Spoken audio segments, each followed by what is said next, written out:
Hello everyone, welcome to my Session 6 teaching memo. That means we are officially on the downward slope and heading for Christmas, or heading for the holidays, excuse me. The baseball season has ended and all is right with the world. The Red Sox are world champs. The duck boats have traveled through Boston last week. Dr. Laura and I are still recovering from our long weekend in Quebec with a day at Saranac Lake to see a former student. And happy that everyone does not speak French and we don't get foreign transaction fees every time we use our credit card. I forgot about those until I got home and saw my bill. So, oh yeah, and the Patriots keep on winning. And the last undefeated team, the Los Angeles Rams, went down to defeat. So the Miami Dolphins of 1963, I believe, can open their champagne. Reminder, Tuesday is voting day. Make sure you get out and vote if you haven't voted early already. Here's Section 6 and a little bit of housekeeping. Many of you are going deeper into the discussions by finding quote-unquote relevant web links and articles to share. Make sure they are pertinent to the discussion. You use it to support your comments rather than just share what you think is an interesting article. Oh, check this out. This is a good article. Don't do that. I mean, we all have enough to read and we all spend a lot of time reading the required materials. So make sure it's something that you think is really special and that will, and you mention in your comments. So it get us to go into and click onto it. So I'm not trying to discourage you. I'm just trying to make sure you're not going and just posting web links for the sake of posting them. Also, make sure you make it live. Highlight it, then click on the link icon, go in and cut and paste the web link into the upper box. I've demonstrated that several times, so I'm not going to do it again now. And make sure you click the drop-down tab and open in a new window. So if you don't open in a new window, it just takes you out of Blackboard, and then when you close that window, you've closed out of Blackboard. So keep that in mind. The Hard as the Dickens discussion board is closed, and as always, it makes me a little sad because this gets my students to really examine the pros and cons of large-scale tests. It also ferrets out the differences between norm and criterion reference tests. That's a vocabulary in your own words terms. Many people rail against norm reference tests like the SAT and GRE, and in most cases rightfully so, because they are created to form a spread. They're intentionally created to form a normal curve. So why states use norm reference tests for their accountability assessments is beyond me, because no matter how many times you take them, you're going to get a normal curve. So it's not something you want to use for improvement, to see how you're improving. While our state assessments are criterion reference, so theoretically, everybody could get a 4. Now, that's not going to happen. And why? Because the state determines the cut points after the exams are in. So many people say, hey, wait a minute, why can't you determine those cut points prior to it? Well, I'm sure there's many political reasons which are unknown to me. I can speculate, but I don't want to do that. So that's the only controversy about criterion reference tests. Well, scoring a criterion reference test is that they wait to make the cut points for a 4, a 3, a 2, and a 1 till after they get the results in. So a few of you commented that teacher-made tests are better than large-scale tests because teachers can design their tests on their students' abilities and learning styles. I believe this is a misconception, because if you start changing your tests and you don't base them on your learning targets, but base them on what you think your students know, or somehow on their learning styles. Now, I don't know how you would accommodate learning styles by the creation of your test. You can accommodate learning styles by the way they take their test. So a student may be able to go in a low lit area or a brightly lit area, or have a little sound or background, so earphones on. So or sit on a exercise ball so he's moving while he's taking the test.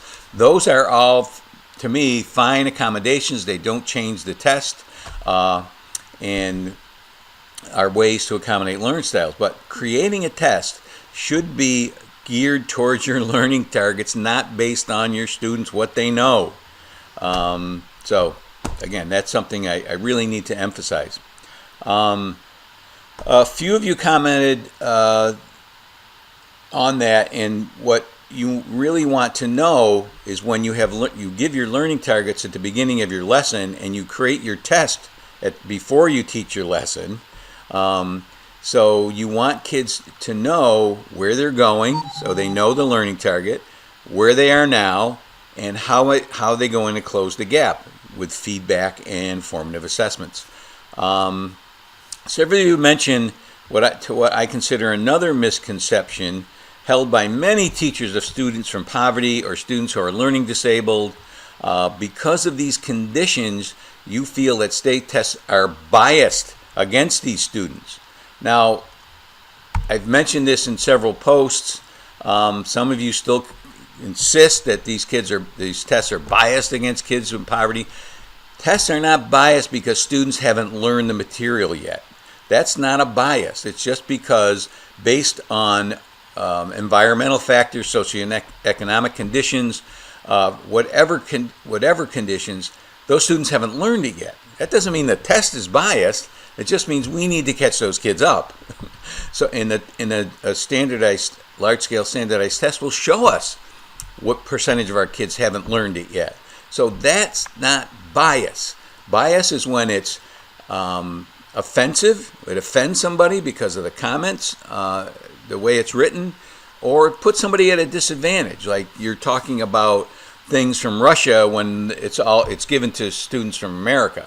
That puts all the American students at a disadvantage, or vice versa. If you're doing a test in America and you're asking all American questions, which they should know because the test is based on our standards. But again, it could be gender. You're talking about only things that boys might know, etc., etc. So that's unfair advantage. So that's a misconception. Many of you brought up the opt-out movement. Well, several of you did. And I'm sharing an article in the teaching memo, so you can click on it. I've talked about and given a warning, Will Robinson, danger, that, okay, it's not opening. It gave a warning of Questar, who is now creating our assessments. It used to be Pearson, created our grade 3 through 8 assessments. It's now Questar, and since Questar took over, they are soliciting teachers to be item writers. Pearson before only had teachers coming in at the end and looking at questions and seeing if they were crazy or not. But now the last 2 years have been recruiting teachers as item writers. And many of you have found out, you shared that link, the New York State Education Department link for teacher participation. So that's good. Many of you interacted with Dr. Tom's thinking question or teaching memo post. I tried to stimulate reaction by saying that Wiggins blamed teachers for not designing higher order thinking questions on their tests. My wife, who is a school administrator, often sees her teachers struggle with asking students higher order thinking questions. That's one of the things they check off when they're evaluating. I think Wiggins touched a nerve or a few egos. Several of you took offense that teachers might be part of the problem because they don't know how to create tests. Again, many of you fell back on, well, no one gave us professional development. It's like, I don't know, I can't learn this on my own. Someone has to teach me how to do it. So in my course, I teach you how to do it. We're going to do that in the next 2 or 3 sessions. You're going to learn how to write reasoning questions as well as knowledge type questions. So I predicted that many of you will struggle with this very issue when making your own selected response tests. I'm hoping that you make my prediction wrong.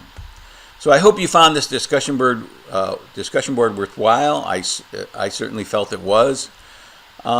Reliability, simply stated, is consistency. I want to talk a little bit about that because not many of you mentioned reliability, and some of you mentioned fairness, bias, but not many of you mentioned validity.